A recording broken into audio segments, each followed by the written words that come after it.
Hi, I'm FUNnBEER. I've been brewing beer and having fun doing it for over 20 years. Today, I'll guide you step by step through brewing your very own German Hefeweizen. We'll cover all the equipment and ingredients you'll need to craft a 5-gallon batch, so you can follow along and enjoy the fun in beer making. Don't forget to like and subscribe. I share new recipes every week. Let's dive in and get brewing.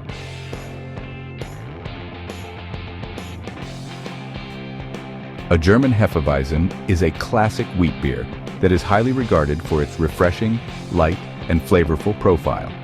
The name Hefeweizen translates to yeast wheat in German, highlighting its two defining features: a significant portion of wheat in the malt bill and the presence of yeast in the finished beer. This unfiltered style typically has a hazy appearance, ranging from pale gold to amber. Hefeweizens are famous for their distinctive flavor, which comes from the specialized yeast strains used in fermentation. Expect notes of banana, clove, and sometimes bubblegum, along with a subtle sweetness from the wheat. The mouthfeel is smooth and creamy, with a lively carbonation that makes it incredibly drinkable. Perfect for warm weather, a Hefeweizen pairs wonderfully with light foods like salads, seafood, and grilled chicken, making it a staple in beer gardens and summer gatherings.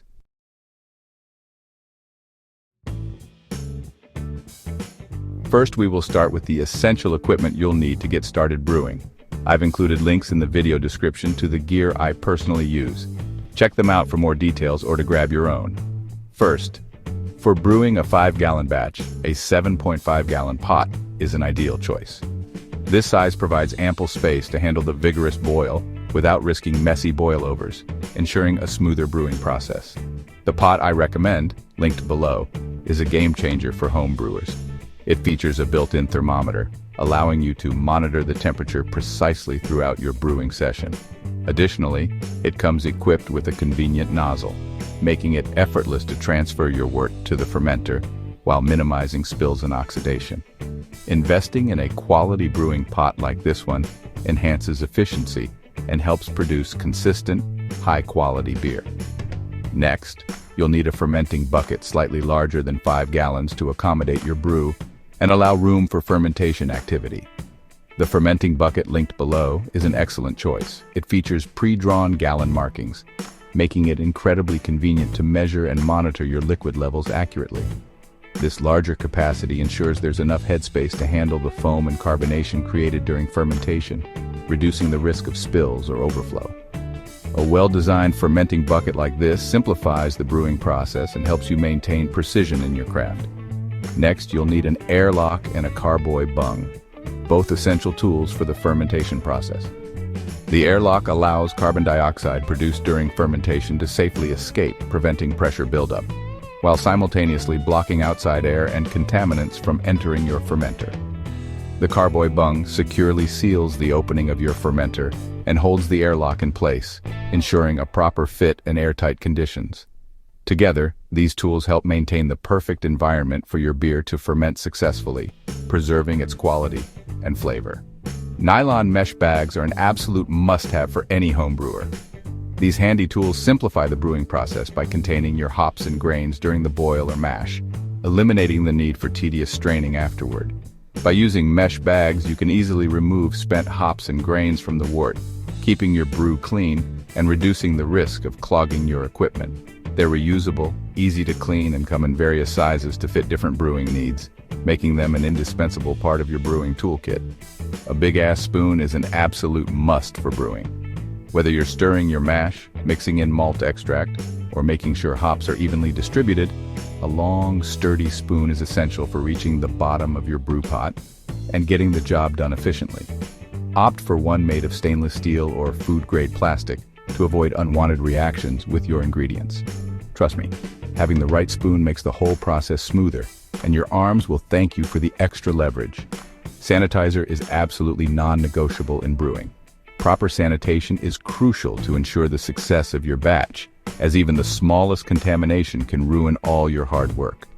You'll need to sanitize everything that comes into contact with your beer after the boil, including fermenters, airlocks, utensils, and tubing. By keeping your equipment meticulously clean, you minimize the risk of introducing unwanted bacteria or wild yeast that could spoil your beer. Invest in a high-quality brewing sanitizer Follow the instructions carefully, and remember, clean equipment equals great beer. Your future brews will thank you. A reliable heat source is essential for brewing. While your kitchen stove can get the job done, I highly recommend investing in an outdoor propane burner. These burners offer superior heat control, allowing you to reach a rolling boil quickly and maintain consistent temperatures throughout the brewing process. An outdoor burner also keeps your kitchen free for other tasks, prevents lingering brewing smells indoors, and gives you more space to work with larger pots. Plus, it's perfect for homebrewers who want to scale up their brewing game or enjoy the flexibility of brewing outdoors. A thermometer is a crucial tool for brewing success, as precise temperature control is key to achieving the desired flavors and consistency in your beer. If you didn't go with the pot that includes a built-in thermometer, you'll need a reliable standalone thermometer to monitor temperatures accurately. Look for a digital or analog thermometer with a quick response time and a wide temperature range.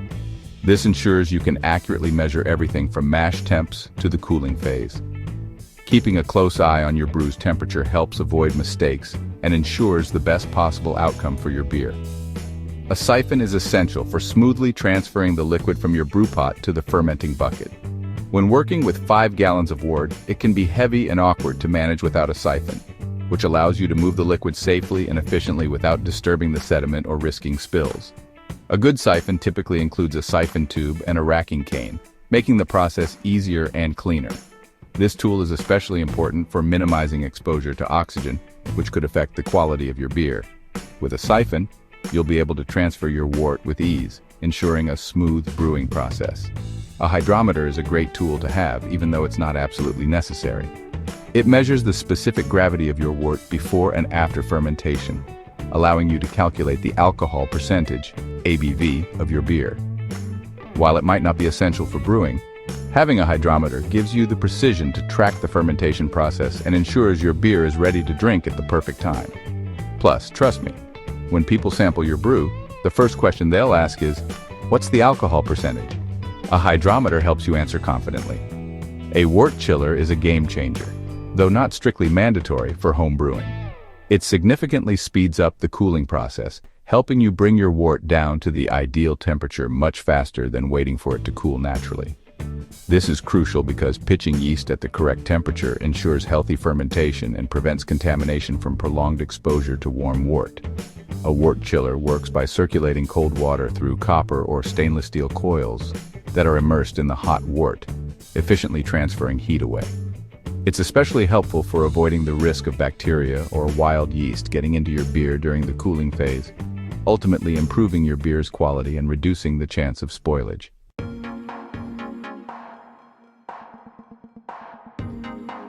Now let's talk ingredients.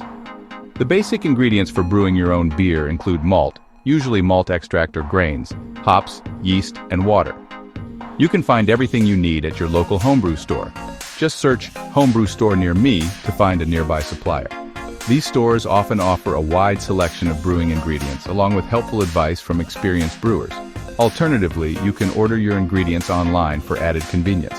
Online shops often have an even broader selection and allow you to explore different malts, hops, and yeasts from around the world. Whether you choose to shop locally or online, make sure to pick up the freshest ingredients for the best brewing results.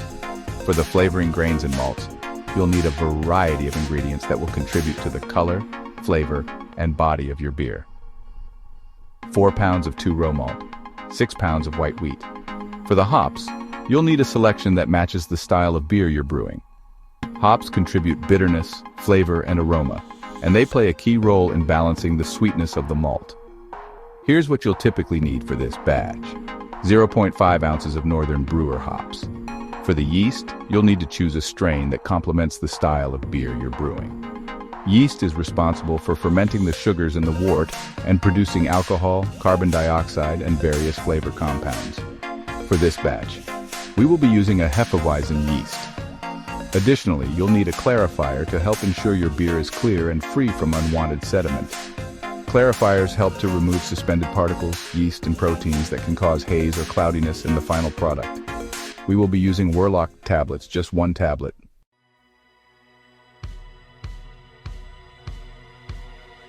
All right, let's get brewing. First, fill your fermenting bucket with 5 gallons of water. If your bucket doesn't have a 5-gallon mark, Simply draw one with a permanent marker to ensure accurate measurements. Once you've added the water, continue filling it to the rim to ensure you're at the correct volume. Next, add 1 ounce of sanitizer to the water. This step is crucial to ensure that all equipment coming into contact with your wort will be sanitized properly. Stir the solution thoroughly, making sure all surfaces of the bucket are sanitized. Now, if you're using liquid yeast, remove it from the fridge and allow it to warm to room temperature. This step helps activate the yeast, as it performs best at fermentation temperatures and will be more likely to start working vigorously once pitched into the wort. For dry yeast, simply follow the rehydration instructions on the packet. Typically, you'll dissolve the dry yeast in a small amount of water, usually around 100 to 105 degrees Fahrenheit or 37 to 40 degrees Celsius, for about 10-15 minutes before adding it to the wort. This helps rehydrate the yeast and gets it ready to ferment. Make sure not to use water that's too hot, as it can damage the yeast. Next, add 2 to 3 gallons of clean water to your pot. The quality of water is crucial, as it directly impacts the taste of your beer. Avoid using hose water, as it can contain chlorine, chloramine, or other contaminants that could negatively affect your beer's flavor.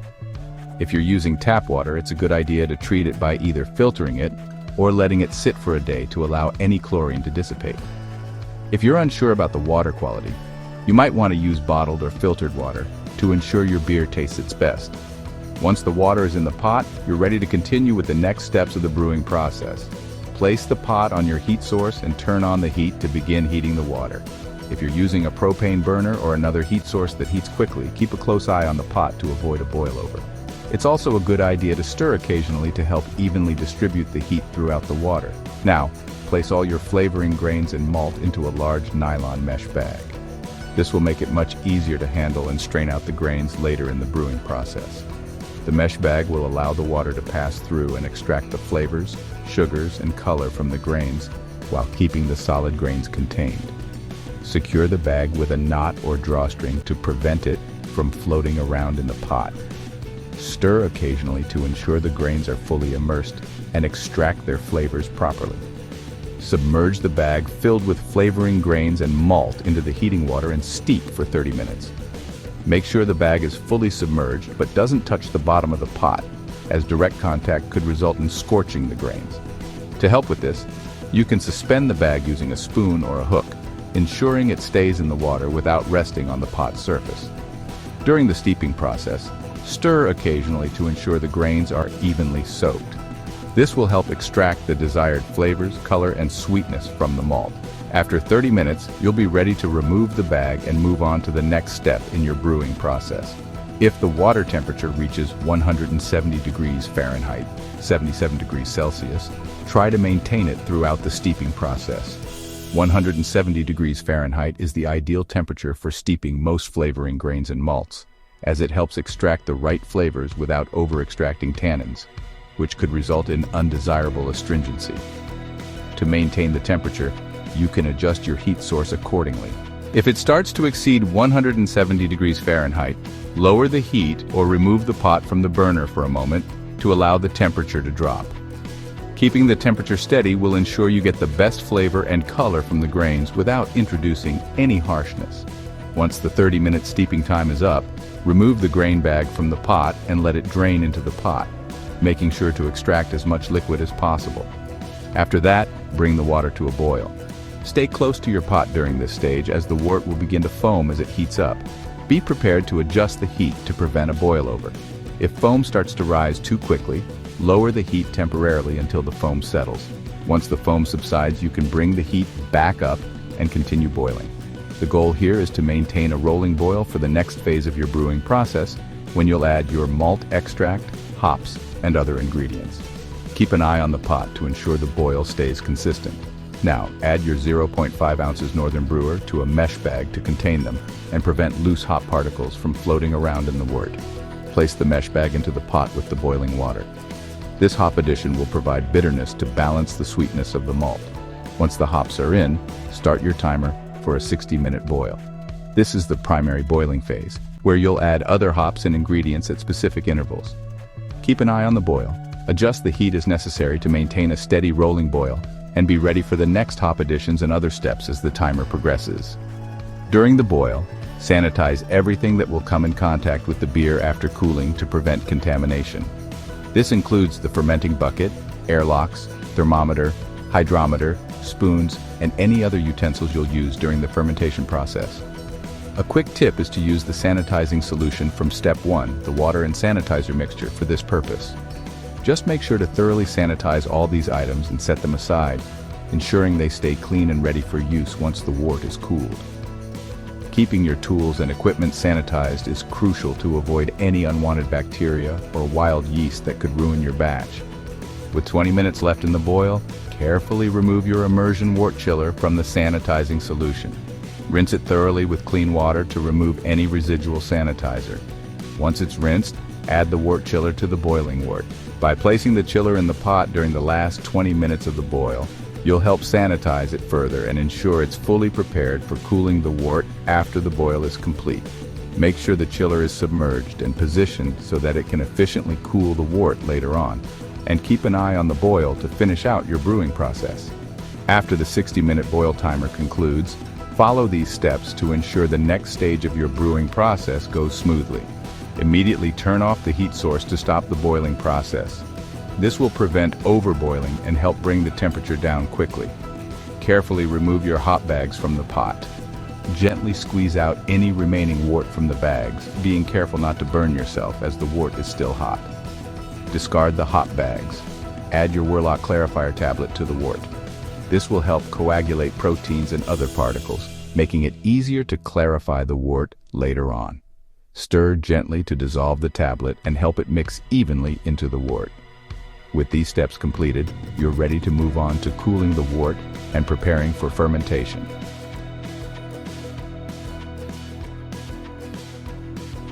Now, start the cooling process to bring your hot wort down to around 130 degrees Fahrenheit, 54 degrees Celsius. You have a few options for cooling. Use a wort chiller. Submerge your sanitized immersion. Wort chiller into the pot and turn on the cold water. The chiller will help lower the temperature quickly by circulating water through the coils, cooling the wort from the outside. Without a wort chiller, if you don't have a wort chiller, you can cover the pot and run cool water over it or immerse the pot in an ice bath. If you choose the ice bath method, make sure the water level is high enough to surround the pot, but avoid getting water into the wort itself. While the wort is cooling, empty the sanitizing solution from the fermenting bucket and rinse it thoroughly with clean water. This ensures that any residual sanitizer is removed, leaving the bucket clean and ready for the cooled wort. Make sure the bucket is completely rinsed and free of any sanitizer before moving on to the next step of transferring the wort. This is a crucial step to avoid any contamination that could affect the fermentation process. Once the fermenting bucket is clean and rinsed, add 2 gallons of cold, clean water to the bucket. This helps lower the temperature of the wort further and brings the total volume up to the desired amount for fermentation. The cold water will mix with the cooled wort, bringing it closer to the optimal fermentation temperature. Be sure to stir gently to ensure everything is well mixed. And once the wort is at the correct temperature, you're ready to transfer the wort into the fermenting bucket. When the wort reaches 130 degrees Fahrenheit or lower, transfer it to the fermenting bucket with the 2 gallons of cold water you added earlier. Stir the mixture gently to combine the cooled wort and water thoroughly. Next, fill the fermenting bucket to the 5-gallon line with additional cold water. Stir again to ensure an even mixture. After this, cover the fermenting bucket with the lid and allow the wort to cool further until it reaches the ideal fermentation temperature range. This may take some time depending on the ambient temperature. Once the wort reaches the proper temperature, you're ready to move on to pitching the yeast and starting the fermentation process. Once the wort has cooled to 70 to 80 degrees Fahrenheit, take a sample using a sanitized hydrometer to measure the specific gravity. This reading will help you determine the potential alcohol content of your beer once fermentation is complete. Important note, do not return the sample back to the wort after taking the hydrometer reading. This helps prevent any contamination from entering the fermenting wort. You can discard the sample or save it for a small taste test, if you're feeling adventurous. Now it's time to pitch the yeast. Add your Hefeweizen Style yeast to the cooled wort in the fermenting bucket. If you're using liquid yeast, simply pour it directly into the wort. For dry yeast, sprinkle it evenly across the surface of the wort. There's no need to stir the yeast in immediately, as the yeast will naturally begin to hydrate and sink into the wort. Make sure to secure the lid on the fermenting bucket and insert the airlock. Your yeast is now ready to start the fermentation process. Store your fermenter in a cool, dark place where the room temperature stays between 60 to 70 degrees Fahrenheit. This is the ideal temperature range for the fermentation of most brews, allowing the yeast to work efficiently without stressing or producing off flavors. Make sure the area is free from direct sunlight or temperature fluctuations that could interfere with the fermentation process. Once stored, allow the yeast to do its job, and you should start to see signs of fermentation like bubbling in the airlock within 24 or 48 hours. Patience is key during this phase. Gently tap the fermenting bucket daily to release any trapped air that may accumulate. This helps prevent excessive pressure buildup inside the bucket and ensures the airlock functions properly. Tapping also helps redistribute any yeast that may have settled at the bottom, encouraging active fermentation. Be gentle to avoid disturbing the wort too much.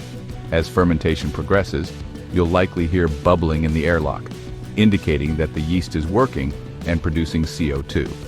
After 14 days, which includes 7 days of fermentation and 7 days of settling, your beer should be ready to be bottled or kegged. By this point, the fermentation process is complete, and the yeast has had time to settle at the bottom of the fermenter. Before bottling or kegging, you can take a final hydrometer reading to confirm that fermentation has finished and the specific gravity is stable. When you're ready to bottle or keg, be sure to sanitize all equipment that will come into contact with the beer, such as bottles, caps, or kegs, to avoid any contamination. Enjoy the final steps of your brewing process. Your homemade beer is almost ready to drink.